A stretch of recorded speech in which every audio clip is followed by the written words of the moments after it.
What's going on, guys? Today we have some Seagate hard drives.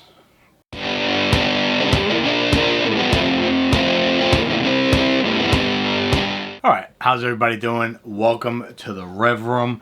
Today we are going to go talk about a little bit of drives. So this specifically is an HDD, so a hard disk drive. So there's a lot to unwrap with this, and I'm not going to cover everything. We're going to try and keep this as a review of this particular product. If you guys want like a breakdown video of all the differences and what's available. But basically, you have like an SD drive or SSD drives and HDD drives. The HD drives are like typically cheaper. You get more storage space. And the SD drives or SSD drives are smaller, more compact, no moving parts. These have moving parts in them. It has a belt platters in there that spin and shit. You'll see like RPM speeds and stuff, but you don't have that with an SSD drive. They tend to be drastically more expensive than a hard disk. And there's various reasons why you would get one and not the other. In my particular case, I am going to be setting up a NAS drive.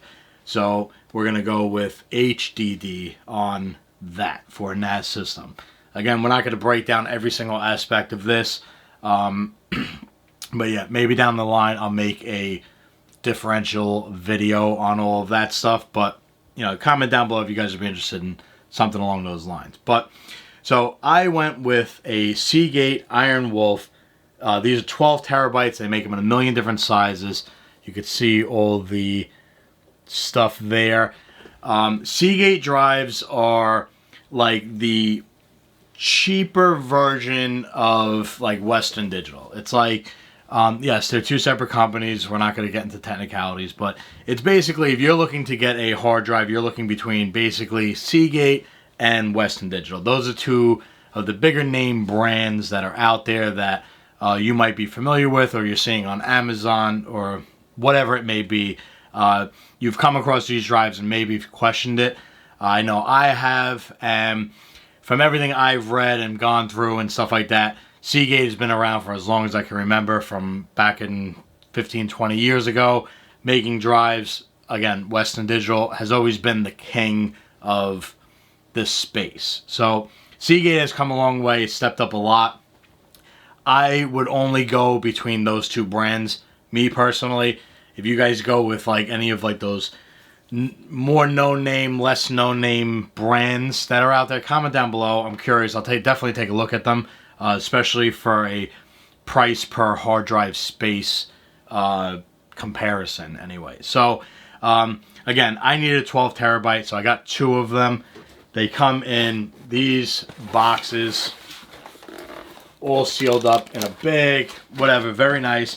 But again, I got two 12 terabytes, and we're going to be setting these up into a NAS drive or a NAS system for RAID and all those other scary names that you hear online and stuff. Basically, it's a mega storage system, and you could swap out the drives as needed. So we have gone to a point where our externals, we're just getting too pricey. So we have the hard disk, Western Digital Elements drives and the black drives and all that stuff, and we needed to switch over to a better system. So we decided best pound per dollar or hard drive space per dollar, the Seagate offered the best comparison. So when I was looking at these drives, I was directly comparing the Seagate Iron Wolf, not the Pro Series. We're not talking about Pro Series drives here. It's a completely different animal.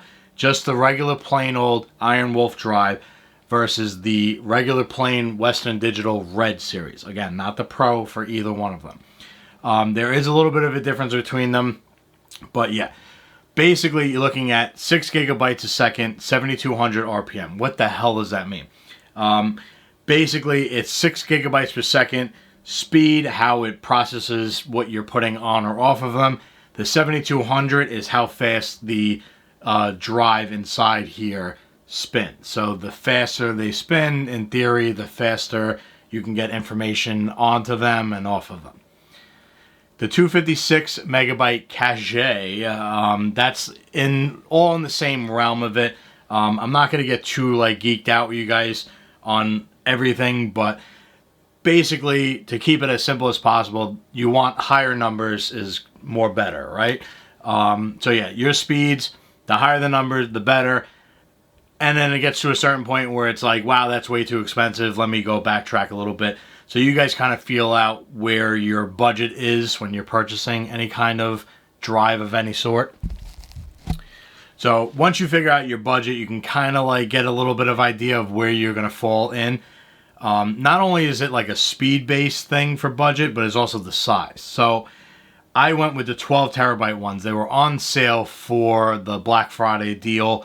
They were $250 a piece, and I got them on sale for, I think it was $199 a piece. So that was for the Iron Wolf ones. The Western Digital ones that I was directly comparing it to was $289 regular price, and they were not on sale. So for me, it was a no-brainer. I got 24 terabytes of storage space. That was good. Again, this is Iron Wolf is not their lowest tier. I think Barracuda is. Again, that's just a name. It means nothing. It's just how they name their models of drives. So this was like the best bang for the buck. It wasn't their highest end. Somewhere in the middle is the Iron Wolf series. They were on sale for $200 for 12 terabytes. I got 2 of them. And for me, that was just the best bang for your buck at this particular sale that I could get them at. Period. Would I have preferred to get the Western Digital ones? 100%. And after talking to numerous people in the computer space, they basically said, save yourself $30. What are we at? $249, $289. So save yourself $40 each drive and just go with the Seagate ones. You're not going to notice a difference. That's what everybody was telling me. I'm going to give it a shot and we'll see how it is. Obviously, I don't have this hooked up yet. We're strictly just talking about drives here and why I went with this purchase. I hope everything works out. I think it will. At the end of the day, it's how you set up your NAS drives and all that good stuff. And don't go with like the cheapest solution always is not the best. So just wanted to put this guy out there for you guys. We will have a video of the NAS drive, what I bought. So stay tuned for that. We're going to do a setup of everything and how to install. We're going to do a million videos for this little series of how to set up a RAID and a NAS drive. Again, I'm not going to go too technical about it, so if you guys are interested in that, just stay tuned, hit the subscribe button, and you'll see the videos pop up as they come along. But yeah, if you guys have any questions about the hard drives, anything like that, follow us on Instagram. Feel free to message me, and I'll try and help you out the best I can. I'm not a pro by any means. I am new to this, just like you guys.